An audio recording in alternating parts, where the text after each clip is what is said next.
Welcome, everyone, to Movie Goodness, where we examine life through cinema here on the KB Radio Network. I am your host, Kevin Reed, and everybody, I need everybody to relax.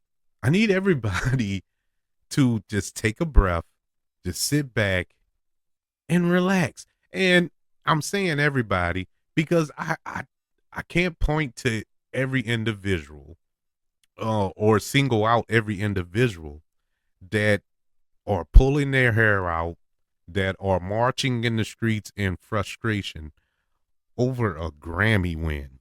I don't get that. But this has been, and I don't know. It's something wrong with me mentally. It's some type of chemical imbalance in my brain. I don't know. But I found this to be the most hilarious thing to ever get mad at. And people just pick things to get mad at. A carton of eggs is $10. Instead of people being upset about that, you're mad because a black woman won Country Album of the Year at an award show that I'm going to say 75% of people didn't even watch, don't even care about. Nobody I know watches the Grammys. I haven't watched the Grammys in well over 15 years. It don't make sense. It just don't make sense to watch the Grammys because there's nothing exciting about the Grammys. That's just me. You know, I know there are people who do watch the Grammys, and there are people who hold the Grammys to a high esteem. Cool. Good for you. Good for you. I'm glad that you find joy in that. But you're not getting anything out there. The artists are, I would guess, yeah, the music artists who win these awards. Yes, this is something that they're awarded for putting in hard work, these projects that they put out for your entertainment and blood, sweat, and tears, going out on tours, all of the interviews and whatnot. It's a lot of work that goes into an album for these artists. And so they deserve their pat on the back, and their pat on the back is a Grammy. It's just like in the Hollywood side of things. Their pat on the back is the Academy Awards. Good on them. Happy for them. But what brought me so much joy was watching all these people online, on Twitter and whatnot, just going crazy because Beyonce won Country Album of the Year at the Grammys. I don't see what the big brouhaha was. I just don't get it. You know, she won Country Album of the Year. Now, let me say this, and I know, I know I'm going to get a lot of venom for what I'm about to say, but listen to what I'm saying. Just listen. I'm not the biggest Beyonce fan. I'm not, putting her on the pedestal of one of the greatest artists of all time list. I don't see her as that. Do I think she's a good singer? Yes, she has a beautiful voice. Performer, awesome performer. Do I put her up there with just the greats? No, I can't. And I like her music. She has put out some bops. She had put out some bops back in the day. Even now, even on this album, Country Carter, there's a couple of songs on there that I actually like. I like Texas Hold'em. I like 16 Carriages. I like a couple of songs on it. So I don't hate Beyonce. Please, Beehive, relax. Relax. I'm not poo-pooing on Beyonce. I'm just saying I'm not the greatest of Beyonce fans. I'll leave it at that before I get in more trouble. But in any event, with that being said, this was a deep personal album of hers. And I will say this, as somebody who is not blinded by the fandom of her, I would say this isn't her best album. I really didn't too much care. Like I said, I only had like 2 or 3 songs on that album. The rest were all right. I mean, it wasn't the greatest. I I liked Lemonade better. The Lemonade album was really good. What was the other album that I super enjoyed? I can't remember now. But anyway, this wasn't her greatest album. Of course, with that being said, I'm not the biggest country fan. I'm not a country music fan at all. Just put that out there straight up. There are country music songs that I like, but I would never just straight up, oh man, let me put on this Toby Keith song or whatever. No, that's not me. I'm if I hear a country song that I enjoy, trust me, I've heard it on accident. I didn't know I didn't know until maybe 2 or 3 months in, after listening to the song 3 or 4 times, that Tipsy was sung by a black dude. Didn't know Shabuzi. I didn't know Shabuzi was black. I didn't know. I didn't know. I just thought it was a little poppy country music song, But hey, I felt it was a bop though. And when I found out that the guy was black, like, oh, okay, that makes sense, because it got a little soul to it. It got a little hip to the hop. Yeah, I like Shabuzi. But in any event, uh people are all up in arms. They're all up in arms about this crowning of this album of Country Carter becoming best country album at the Grammys this year. I mean, some of the vitriol that I read, some of the comments that I read from these people, and it's white folks. We're not going to sugarcoat it here. It's white folks that are hot about this, and it's like, man, why is this even a thing? Why is this even, you know, something that y'all even worry about? I don't know, man. Life must be really, really good on that side of the fence. It's If that's your biggest problem, that will occupy that much time in your life. That whereas you have to be a keyboard warrior or a Twitter thug, and just comment and tweet and all this other stuff. Like, who cares? At the end of the day, who cares? Nothing you're gonna do can stop the fact that this young lady won the award. Now, do I think there's some shenanigans on how she won the award? Yeah. Yeah, I'll say that. And it's nothing against her. It's nothing against her album. It's just the Grammys, period. That's why I stopped watching the Grammys, because the voting process is stupid. Every year you can set your watch to it. Every year, the best new artist is always somebody you have never heard from before and you never hear again. You only hear their name that year. The only artist that I know of that has won best new artist and has some semblance of a career after the fact would be and I'm blanking on the name now. It's the rapper Macklemore. That's the only one I know. And the only reason I know that is because he beat Kendrick Lamar that year. Or he beat Kendrick Lamar. And it was so bad. It was so bad of a vote that when Macklemore went up there and accepted his award, he said Kendrick Lamar should have won. So that lets you know right then and there that there's something wrong with this award. It's something very wrong. And so with Beyonce winning this award, yeah, it's just hard for me to look at that and say it's legitimate. And that goes for the Grammys, period.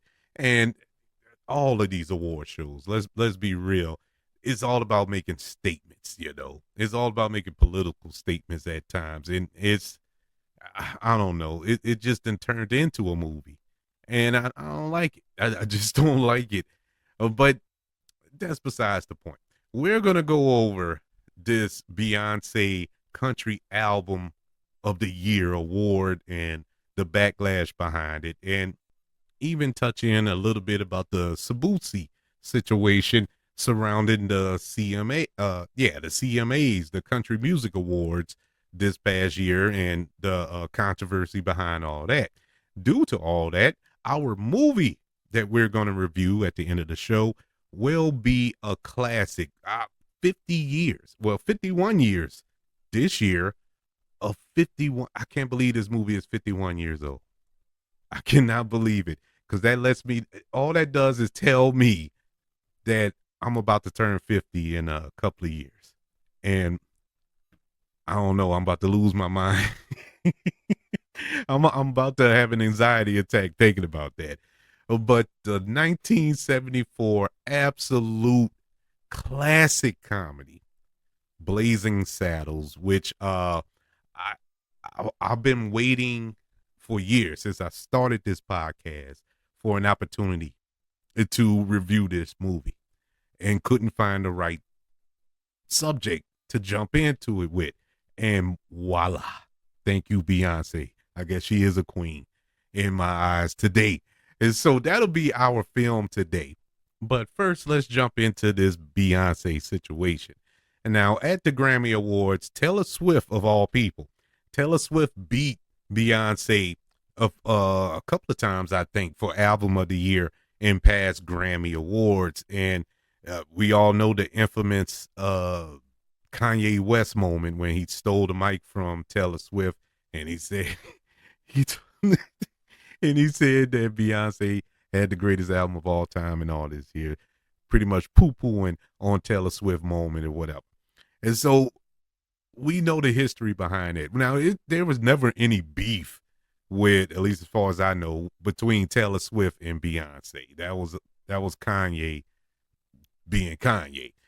So it was ironic. It was symbolic even that Taylor Swift announced that Cowboy Carter won Best Country Album at the Grammys this year. And so Beyonce, I will say this, Beyonce looked shocked. Now, was it an act shock? Because it was kind of like, I don't know. It just looked like bad acting type shock. Like, what happened? You know, I'm pretty sure she was shocked a little bit, because she's been snubbed so many times. And especially when in this category, when she wasn't even nominated at the CMAs, which is the Country Music Awards. Yeah, I guess she is shocked, or was shocked at that moment. So she now, that being said, she's not a stranger to winning Grammys. Let's not forget that Beyonce holds the record for most Grammy wins. She has a grand total of 32 trophies from the Grammys, and that includes this year's crop that she took home. But her reaction, it seemed that she had an unexpected reaction, coming out of this genre, winning for this album. And this was her 8th album, Country Carter. This is her 8th album, and she has described Country Carter as her most ambitious and deeply personal album. And I can get that, and I can see where her influences come from. A lot of influences come from different genres of music, so that's not weird. But why would she be surprised? Despite earning more nominations at this year's Grammy Awards than any other album, Country Carter was largely ignored, as I said before, by Nashville's Music Row, and excluded from another major awards show just this past November at the 58th annual CMAs. So that omission ignited a long-running conversation about country music's ever-present diversity issues amongst their fans, amongst their artists, amongst the journalists that covered this genre of music. And the criticism also pointed to the show's overwhelmingly white roster of nominees. Now, there are people of color in the country music genre. It isn't just Beyonce who snuck in there and put out an album. Like I mentioned earlier, Shabuzi.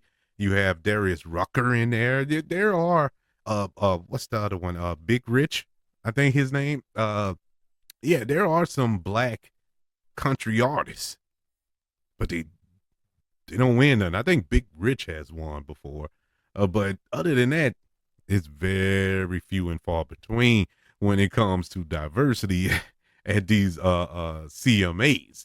They feel that it is their music, and these are comments that I was reading. Now, I'm not just making this stuff up. This is our music. Who is our? Just say what it is. It's white music. Just say is white music. But if you really want to cut to the bone of it, black people. Black people created country music. It wasn't white people. So do your history. It's Black History Month. Do your Googling. Go ahead and do your research. Black people created country music. But it's our music. I hear y'all. But the Recording Academy, which is the Grammys, they also work through issues as well. In the last couple of years. In 2018, the former chairman, Neil Portnow, responded to female artists seeking a greater commitment to equality from the organization by saying they need to step up if they want their work to be taken seriously. And so 3 years later, this went around. So 3 years later, The Weeknd, hope everybody know who The Weeknd is. Love him. Big fan of The Weeknd. He announced that he was boycotting. He was going to boycott the Grammys, which he did. He stopped going to the Grammys, citing a lack of transparency about their voting and their inadequate diverse efforts. And so the Academy took critiques. They took this criticism seriously. And so at this past week's Grammy Awards, the CEO of the Recording Academy, Harvey Mason Jr., he took to the stage and addressed efforts the Academy had made in recent years to improve diversity and representation among voters and recognize artists, using his speech to set up a surprise performance from The Weeknd that was meant to underscore the progress they had already made. And he shared real metrics reflecting the process. And so that's a plus. That gives me a little encouragement about this win for Beyonce. But like I said, I didn't watch the ceremony, but it's good to hear that all this happened. It's good to hear that The Weeknd ended his boycott and showed up at the awards and performed. So that's great that they're moving in the right direction. But going back to the good old boy awards, going back to the CMAs. Now, after all of this backlash that the CMAs got for not even nominating, just straight up snubbing Country Carter from their award ceremony, the co-host and a longtime country star in his own right, Luke Bryan, he felt the need to go on a talk show and discuss it. He went on Andy Cohen Live a couple of months ago and discussed the issue. He suggested that Beyonce herself is responsible for the snub, saying, if you're going to make country albums, come into our world and be country with us a little bit. Come to an award show and high five us and have fun and get in the family too. What is he talking about? That is the dumbest thing ever. What they got to do with anything? What they got to do with the album being what it is? If the album was good and worthy of a nomination, I ain't saying it was or it wasn't. Why wasn't it just nominated? Obviously, it was good enough because he's saying in so many words, it wasn't the work. Apparently, the album was all right. He's blaming Beyonce herself. He's saying she's responsible because she didn't come down to Nashville and hang out with all the other country music stars and all that. What that got to do with anything? But let's let's keep it transparent here. Let's keep it a buck. They're not, they don't care, because let's not forget that Taylor Swift at one time was a country music artist. Taylor Swift put out a pop album, and it won country, I think best country album at the Grammys too, if I'm not mistaken, a few years back. This is before she went full pop. And boy, Nashville was hot. Nashville kicked her out. She didn't do, that's why she switched to pop, because Nashville had turned their backs on her, because uh she went to the other side basically. Well, she obviously, she's not hurting from it. I think she's better for it. But that is crazy, man. Why? What is this tribalism when it comes to country music? It's not that hot of music. I don't get it. I went in my pickup truck and I what? Like, man, come on, man.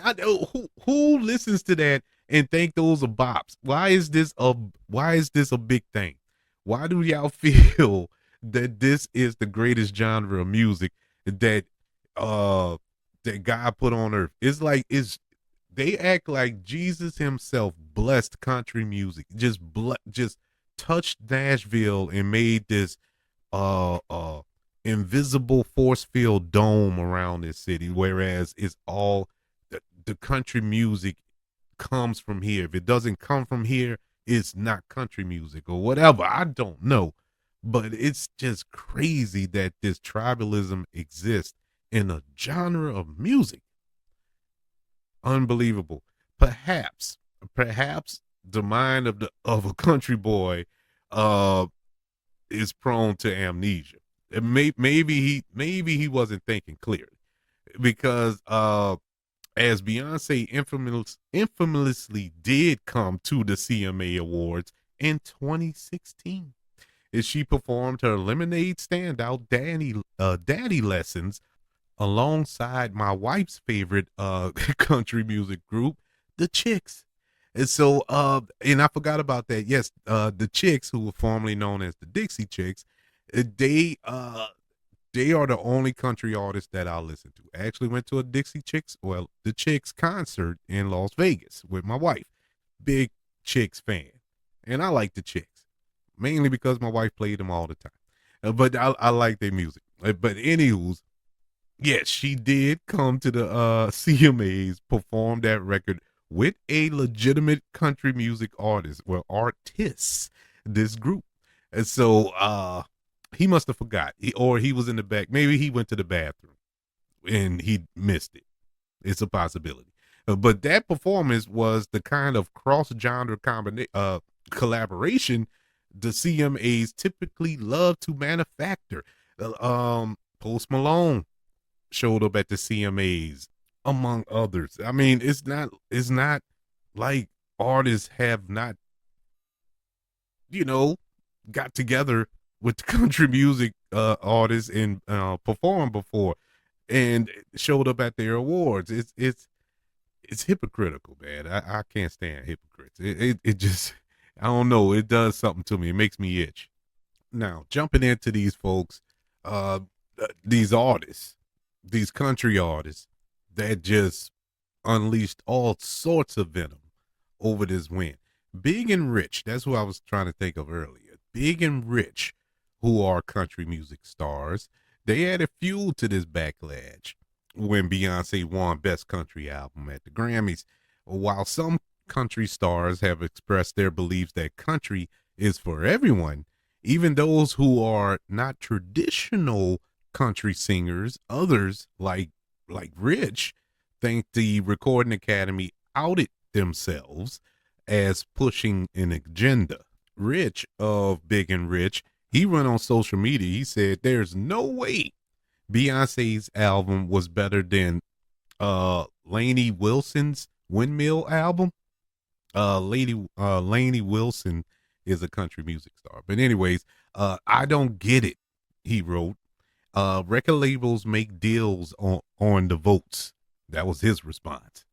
Some naysayers believe Beyonce's shock expression at the Grammy Awards. Pretty sure everybody has seen the meme or the photo of her reaction to when her name was announced. It was pretty genuine because she didn't know that her husband, Jay-Z, paid for the award. Hmm. This belief apparently stems from remarks he made previously when he called out the Grammys for never awarding Album of the Year to his wife, despite her holding the record for most Grammy wins and nominations overall than any other artist in history. Jay-Z is quoted in the past by saying Beyonce has more Grammys than anyone and never won Album of the Year. Some of you will feel like you are robbed. Some of you will get robbed. Some of you don't belong in the category. That's a quote from Jay-Z. Meanwhile, Beyonce acceptance speech echoed some of her husband's sentiments. She went on to say in her speech, "Sometimes I think genre is a cold word to keep us in our places as artists," she said. "I just want to encourage people to do what they're passionate about, to stay persistent." And I couldn't agree with her more. That is true. You know, why well, we say genre, but it's really segregation. Look at it in the terms of segregation. Stay in your lane. That's basically what's being said. Stay in your lane by a certain group of people. This isn't for you. This the white only water fountain. Don't drink from there. That's what they're saying. But regardless, congratulations to Beyonce. Congratulations to the Beehive on that win. That is a huge win. That is a big win. I don't care how it happened, what happened, if it was paid for, if it was fabricated votes or whatever. I don't care at this point. At least she won. At least she got the victory and kind of put a stain on the way of thinking of a lot of people, because it was just a shoe in that a lot of people, and going by the comments and the reaction from country stars themselves, who say that, oh, she didn't even belong in this category. I disagree, because like I said, the couple of songs that I enjoyed on the album are definitive country songs. They are they're country songs, and they're good songs.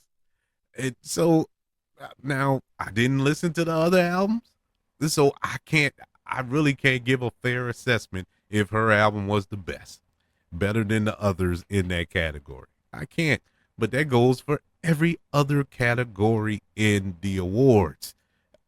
I, I may have my favorite rap album, like for instance, huge Kendrick Lamar fan, huge Kendrick Lamar fan. So happy he won. I think he won 5 Grammys this year. Good on him. But this wasn't his best album. I feel his best album was To Pimp a Butterfly. And I don't know how many awards he won that year when Pimp a Butterfly came out, but that's besides the point. The point I'm trying to make, I don't know what all of the rap artists that was in that category that he won in, and I sure didn't listen to all of them, because the older I get, I guess the older I get. I don't listen to a lot of music now. I listen to a lot of podcasts and stuff. And so I can't tell you what the hottest thing in the streets right now. You know, I'm not in tuned to what's happening right now. If my daughters aren't playing it, I don't know what's happening. I'm lost. I'm stuck. So, and that's how I found out a lot. That's how I end up listening to Beyonce's album a while back when it came out.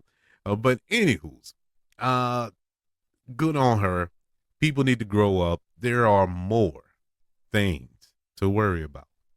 I mean, serious things to worry about other than an album getting an award. That is stupid.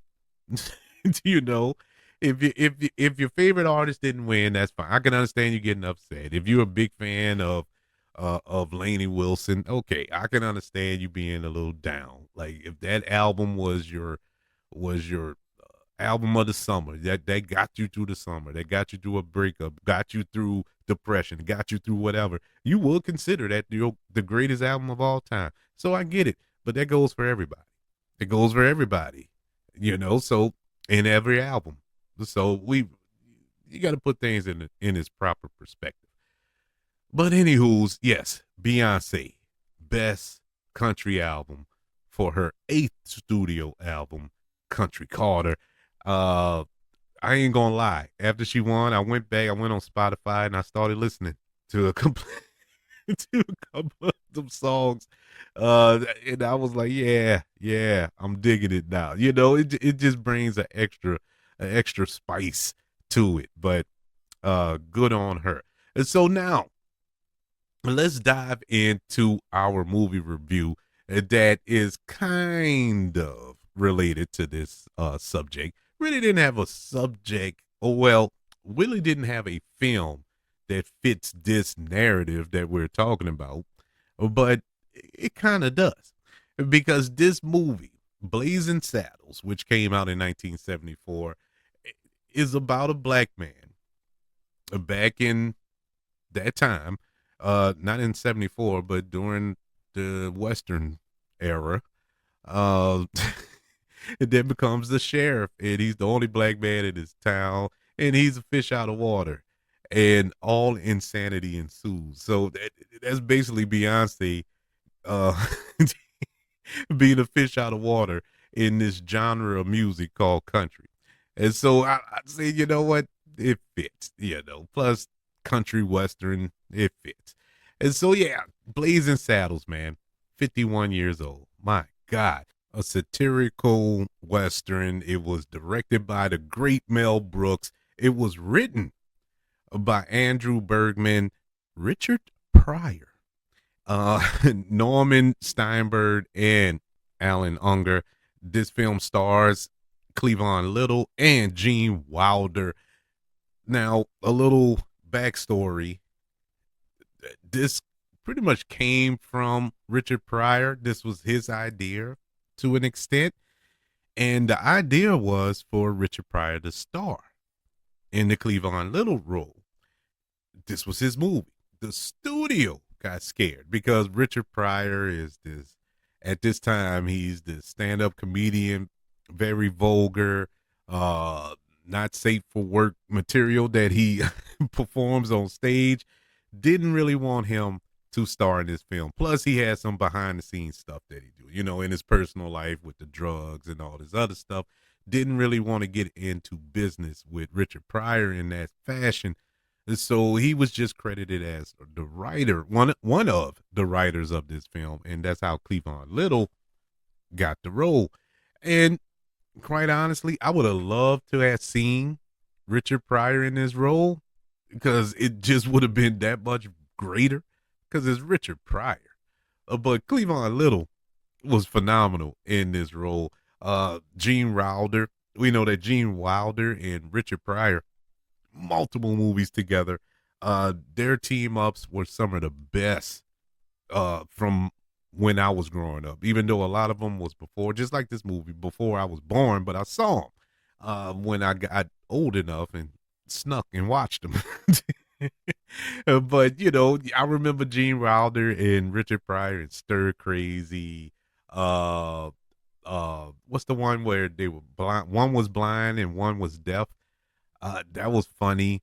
There was another one they were in, and I'm blanking on it. But anywho's, love when they teamed up together in the film. Also starring in this film, you have Slim Pickens, Don DeLuise, and Madeline Kahn, who is probably one of my earliest crushes on film. I had a thing for Madeline Kahn.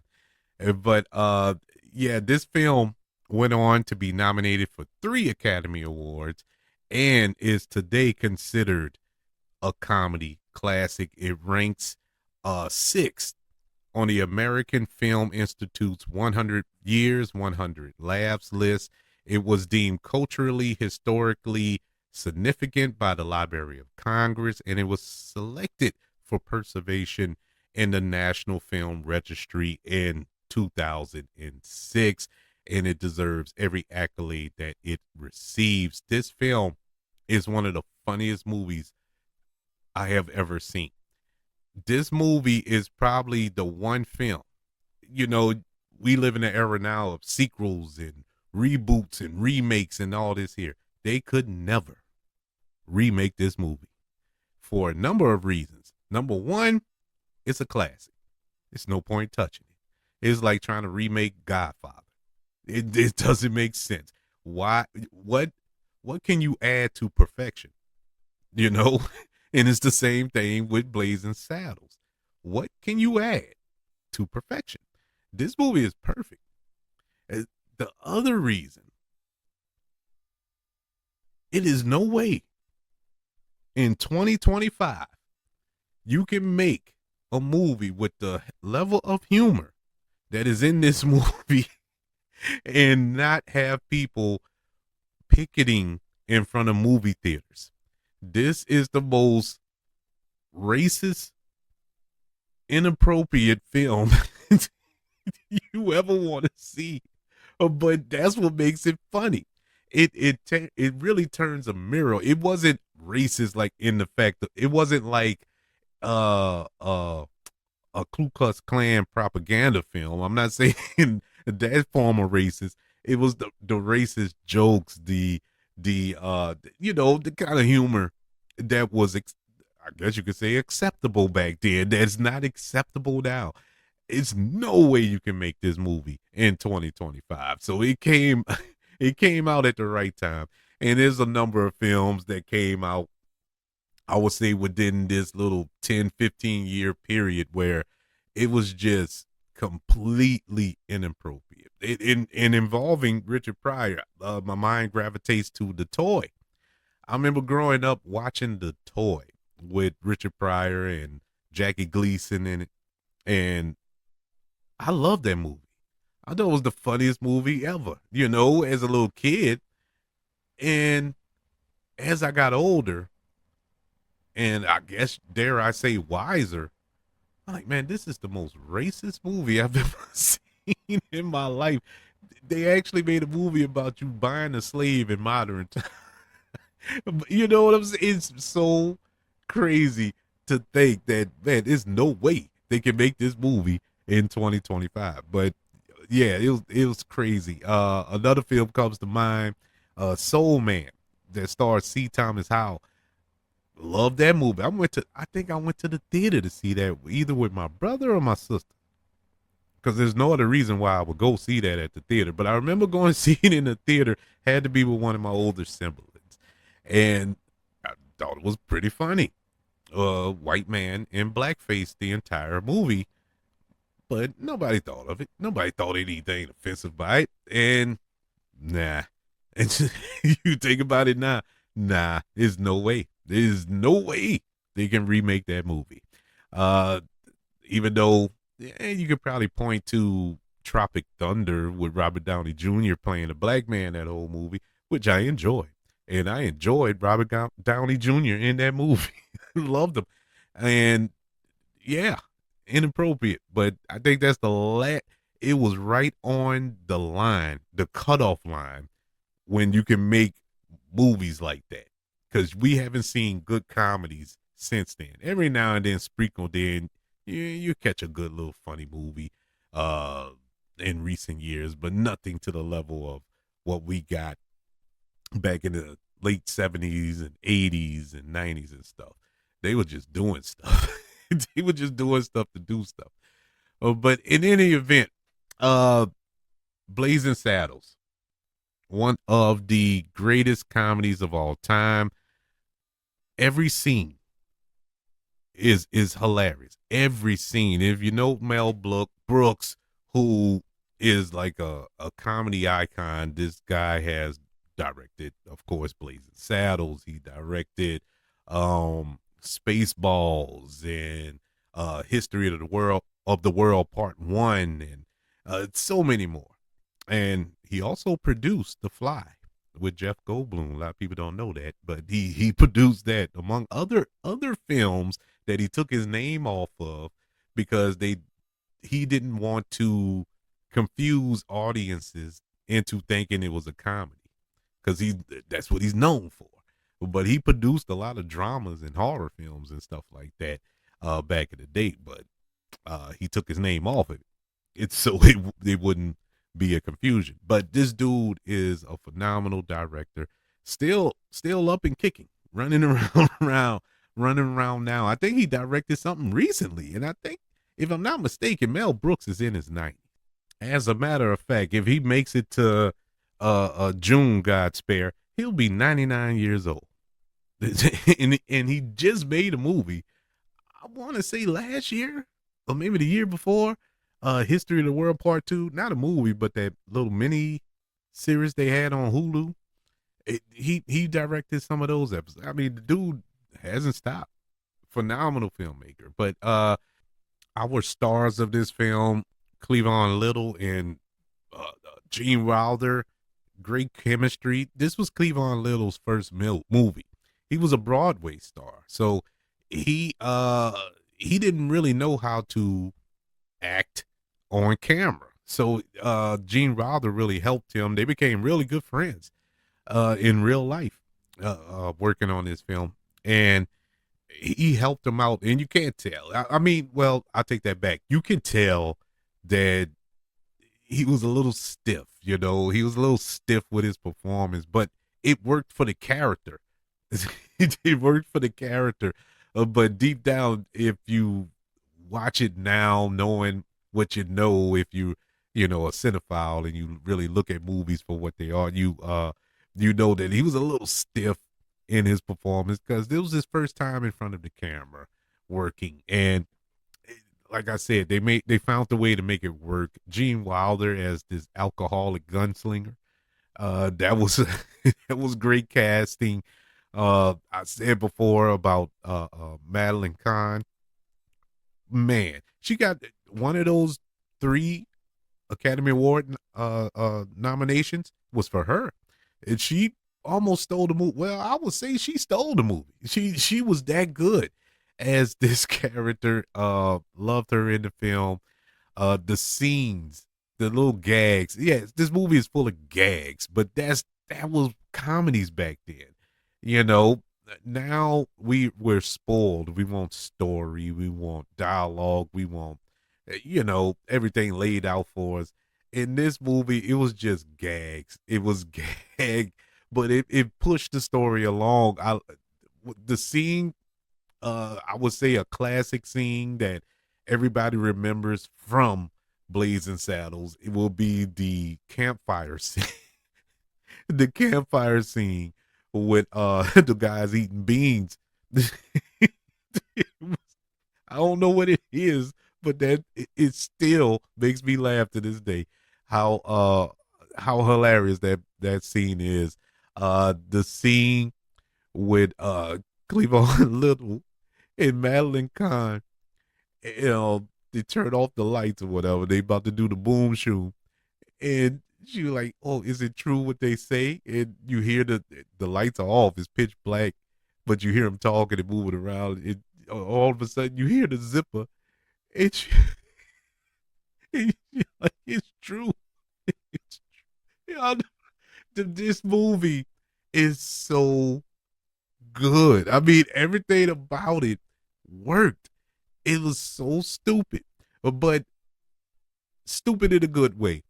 Yes, it's racist. It's offensive in a lot of ways, but not offensive to the point where black people are looked upon as less than, because Cleavon Little's character gets the win. He's the hero at the end. He gets our antagonist of this film gets their comeuppance, and it was a payoff. It was good to watch. I really do consider this one of the greatest comedies of all time. Blazing Saddles and Airplane and Naked Gun are, I would say, my top 3 comedies of all time. It can't be touched. I love those films to this day. I can watch them from beginning to end like they're brand new, like I'm watching it for the first time. Every single time. I absolutely love them, and I love this movie so much. Blazing Saddles from the year 1974 gets a letter grade of an A plus. I really have zero problems with this movie. There's nothing about this movie that's bad. Even the parts that you can acknowledge are dated. Yes, it's dated. It's a 50-year-old movie, but it still works. Everything works. I just love it. Now, if you're young, I would say a millennial, and you haven't watched these type of movies, and you pop in and watch this, you probably not gonna like it because this isn't your typical comedy. This is don't care. There's no handcuffs. There's no brick wall in front of you type of comedy. This is everything laid out there on the table type of comedy. And that's the type of comedy I like. I'm often reminded of showing my daughters The Thing a few years back because we were talking horror movies and they asked what would I consider one of the greatest horror movies? And I said The Thing. That movie still freaks me out to this day. And they're like, oh, no, we never saw it, blah, blah, blah. Of course, yeah. So we went, we watched it, and it was one of those days I was tired, and I fell asleep watching it. And once I fell asleep, they tuned out, and that was it. They were like, man, the movie wasn't even good. You fell asleep on it. I'm like, well, I was tired. It wasn't because the movie was boring. I put it on so y'all can watch it. I really wasn't paying attention to it. But they weren't feeling it. And it still baffles my mind. I can't understand how y'all weren't freaked out by this movie. And so it's a generational thing. And so it's the same thing with Blazing Saddles. I think it's more of a generational thing. I don't know if this will be received to younger people. They'll probably be quickly offended by this movie. But I don't care. It's great. It is great. Don't miss out on Blazing Saddles. But as we said earlier, Miss Beyonce, the Queen Bee, congratulations for winning Best Country Album. Among others, I think she won. Did she win Album of the Year? Like I said, I didn't watch the awards, but the big brouhaha is because she won Country Album of the Year. But all her awards, congratulations to the Beehive and Beyonce and Jay-Z, Blue and Blue Ivy and the other children.